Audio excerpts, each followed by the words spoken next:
Hey y'all, it's me, Stop Drop and Roll On, and I have just got through working out in the gym. That ain't that. I'm sweaty, and I'm glad about that.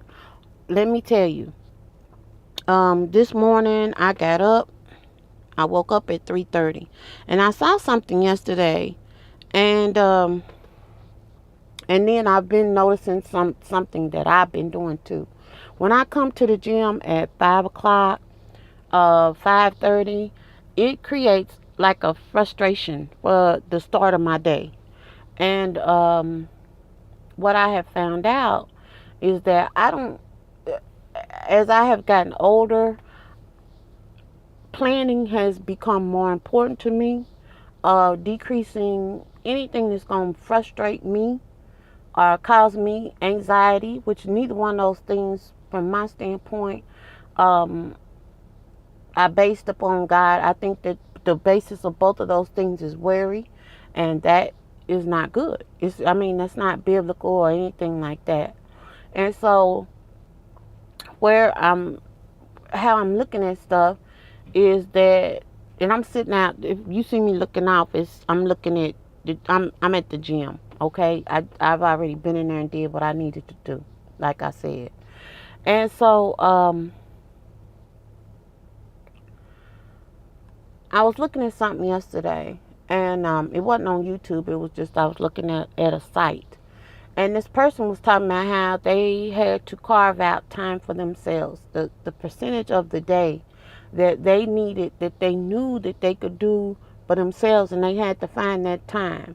And that person's time happened to be at 3 o'clock in the morning. And I was sitting there thinking about that, and my first initial thought was, you know, 3 o'clock in the morning, really, you know.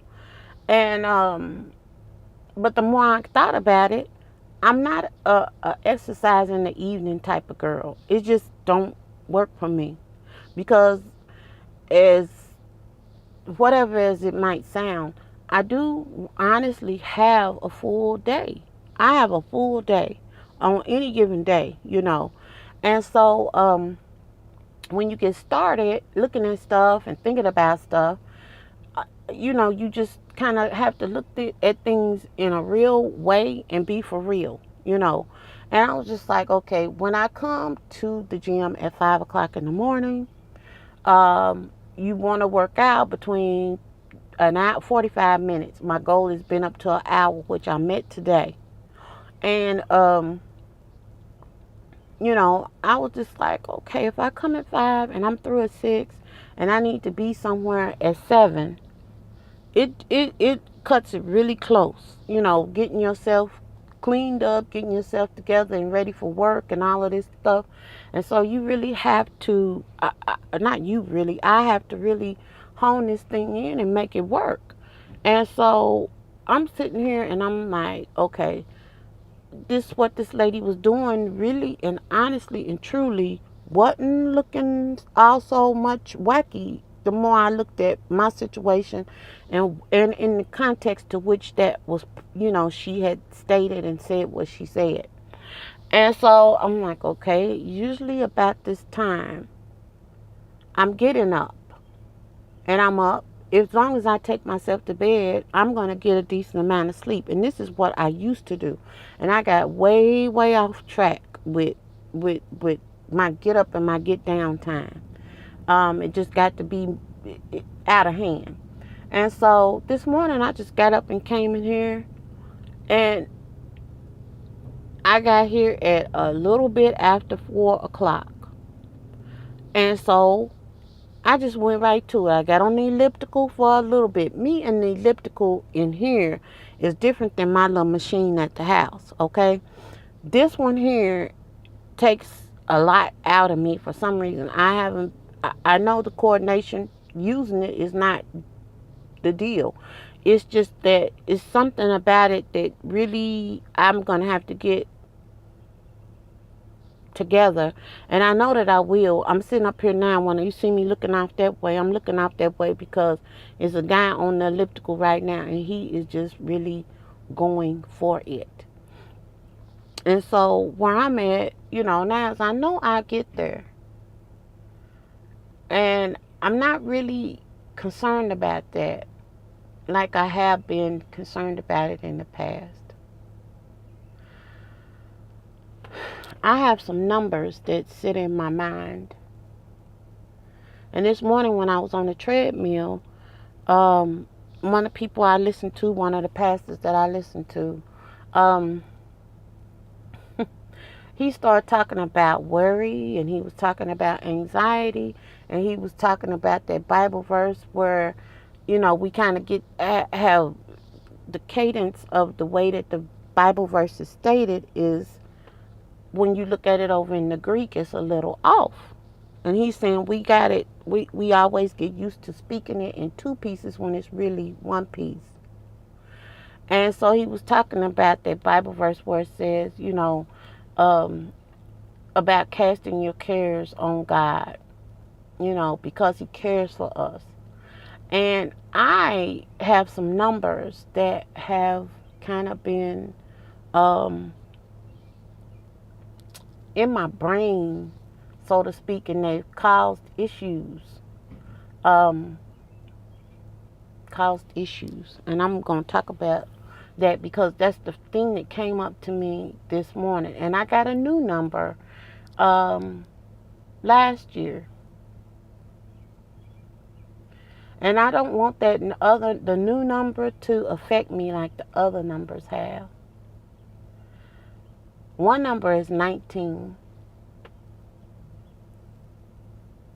One number is 38.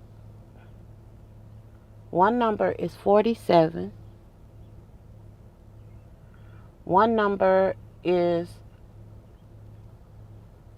59. One number is 55. So it should be 55 and 59. Those are all numbers that are here.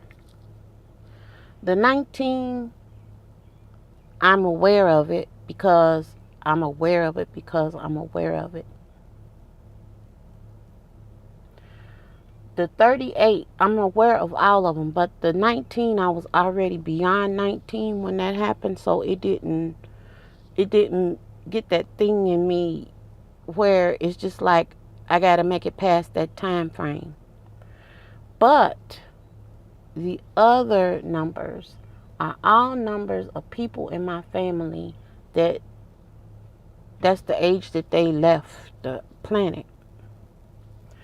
And every time that has happened early, and we have longevity also in our family. But y'all, the truth of the matter is I have a part of my DNA that I know very little about. I don't know very little about my paternal side, okay? And y'all have heard me say before, I know I had a wonderful stepfather. But my biological father, another number I left off was 33, but that was a different situation. And that was how old he was when he died. And so that number sticks in my brain, but it wasn't stuck in my brain for me. It was stuck in my brain for my brother, which is really strange that I would think this way, but I'm just being honest, with y'all. And so when those numbers come and we surpass the numbers, it's almost like there's a piece of me that sighs relief. And then I have this little packet of unknownness over here, which I don't ascribe to. I know it sits over there, but I don't know anything in truth and honesty about the paternal side because it's one of those things where I became aware and communicating with that side of my family as an adult. And people, when you come in this day and age as an adult, they always think you want something. And you can walk in the door with your hands up and saying, look, I only want to get to know y'all. I only want y'all to know me. And that's all I'm here for. I don't want nothing. I'm not coming trying to claim anything or nothing like that. But you, in my case, in my brother's case, it has been really difficult. It's not believed. I could tell y'all some stories about some things that have occurred, but I'm not going to do that. But I'm going to just tell you that's it in a nutshell. So, we got past the 19. We got past the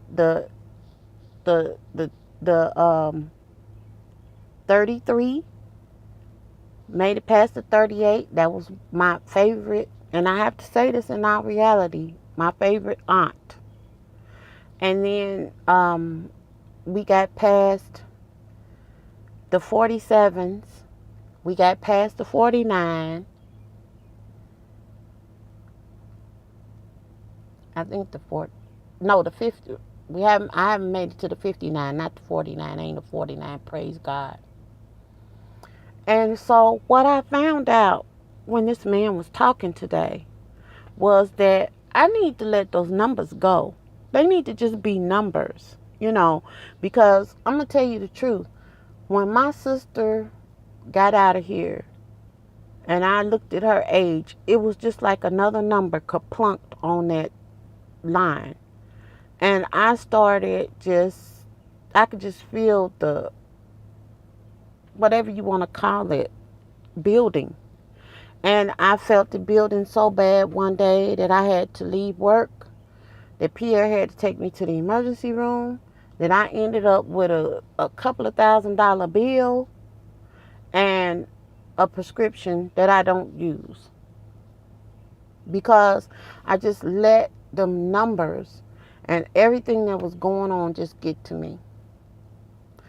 I'm not going to be ruled by some numbers that don't have nothing to do with me other than the ages of people that left early. I'm not going to apply that to me and put timelines on myself that I got to pass, and every time I get closer to this number, I'm wondering, am I me? Is it me? Am I next? And all of this stuff. Y'all, that's part of the thing that drives me to make myself work out. That's not all of it, but it is a lot of it. And it's ungodly to have the type of anxiety, which honestly translates into fear because of something that happened to somebody else. And this morning, I just got to let it go. I have got to let it go. I'm not going to be ruled by these numbers. I'm not going to be ruled by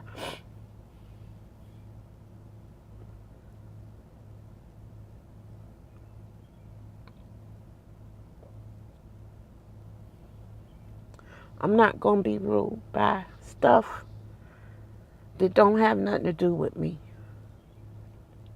That's what I'm saying.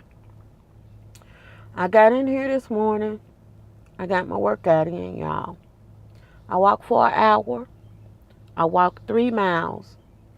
And I'm getting ready to take it to the house and get myself cleaned up and get myself ready for a wonder-filled day.